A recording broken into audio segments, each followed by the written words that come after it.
Ka Dr. Emperin Langdo ka MLA jong ka East Long constituency ka badai na kasing NPP ka babat ia ka tanat jong ka koi ka khia haden bakal sya penhap menteri kalpan pau ia cis ngundiau jong ka haka badai ka Tura Medical College na kamata ban pentelun sosok ne ban pendep ia ki kam haka ni ka college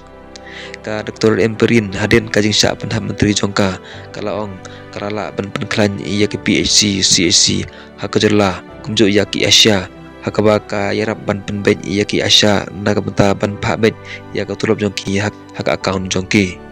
ka lepan paro bat kalong ka jing yo burom kendai ia ka parti namar nagamata ka jing la ban wanra ia ki jing toy hapok ka jela kumjoro ia ki pai ban susunonghi bro kawe kalong ro sajisin bar kalapan ram wala ka sya penhap menteri no ka kermen bat kemilenti bagi we ki bisimti ia ka nikakam bakin teng ia ka bakalale